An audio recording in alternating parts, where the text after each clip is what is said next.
Hello and welcome back to my channel. Today in this video we will learn about funds for central government and solve few questions that were asked in UPSC Prelims and UPPSC Prelims. The Constitution of India provides for the three kinds of funds for the central government. Consolidated Fund of India under Article 266 Clause 1, Public Accounts of India Article 266 Clause 2 and Contingency Fund of India under Article 267.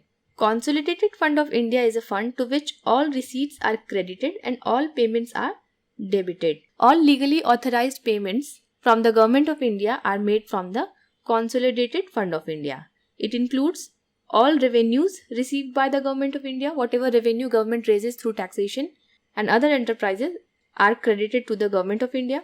All loans raised by the government, the loans it raises through issue of treasury bills, ways and means of advances, etc.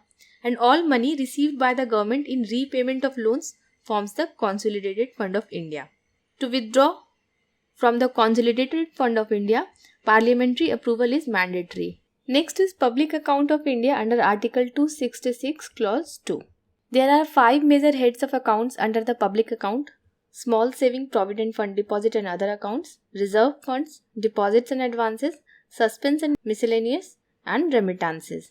All other public money received by or on behalf of the Government of India is credited to the public account of India. But these funds do not belong to the Government of India. They hold in trust and manage on behalf of their owners. For example, the Provident Fund deposits. The government pays interest on that and use this money to further invest and use for development purposes.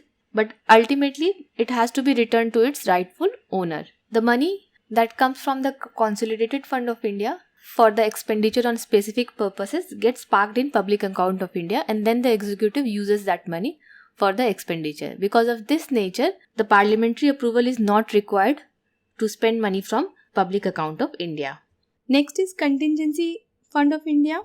The Parliament enacted the Contingency Fund of India Act in 1950.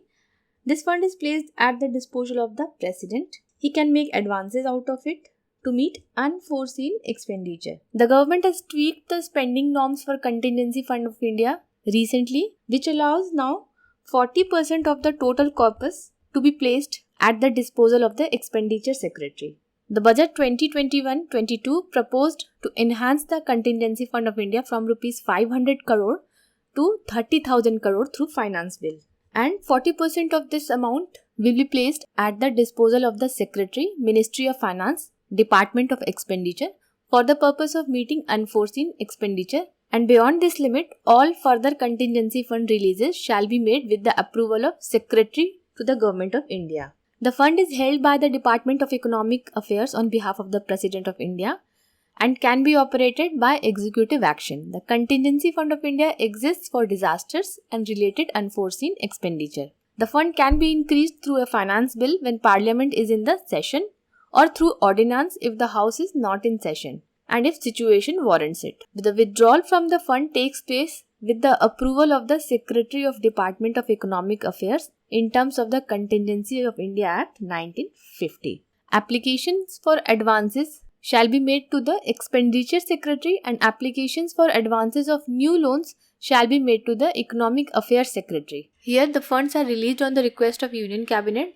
and later gets an approval from the Parliament. Parliamentary approval is mandatory in case of Contingency Fund of India and Consolidated Fund of India. So this was all about central government's fund. Each state has also these funds. Now let us solve some questions that were asked in UPSC Prelims and UPPSC Prelims. With reference to Indian public finance, consider the following statements. Now read the statements very carefully. First is, disbursements from Public Account of India are subject to the vote of Parliament. Withdrawal from funds from Public Account of India do not require parliamentary approval. But when money is withdrawn from the Consolidated Fund with the approval of Parliament and kept in the public account for expenditure for a specific purpose, it is submitted for a vote in Parliament. So this statement appears correct in that regard. However, most of the websites mention that this statement is not correct since expenditure from Public Account of India do not require parliamentary approval. What should be the answer? Post your answer in the comment section as well as explanation if you have. The Indian Constitution provides for the establishment of a consolidated fund, a public account, and a contingency fund for each state. True. Appropriations and disbursements under the railway budget are subject to the same form of parliamentary control as other appropriations and disbursements. True, although right now railway budget and union budget have been merged. So the answer should be 1, 2 and 3. What should be the answer according to you? Post your answer in the comment section. Next, all revenues received by the union government by way of taxes and other receipts for the conduct of government businesses are credited to the Consolidated Fund of India. All revenues raised by the Government of India are under Consolidated Fund of India. Next, which of the following articles of the Indian Constitution is related to the Contingency Fund of India? Asked in 2021 UPPSC. Article 265, 266, 267, 268. Answer Article 267. Next, this question is for practice purposes. Which of the following are true of the Contingency Fund of India? It was created under the provisions of Article 267. It was created in 1951. It is held by the Finance Secretary on behalf of the President. Its amount will be determined by the President. Post your answer in the comment section. Let's see how much the video is helpful in solving such questions. List 1, List 2, Consolidated Fund of India, Money Bill, Annual Financial Statement, Contingency Fund of India, and you have to match the articles. So this was all for today. I hope I was able to cover almost all important aspects of this topic. If you want me to make more such videos, let me know in the comment section and give a thumbs up if you like this video. If you are new here, do subscribe. Thanks for watching and have a nice day.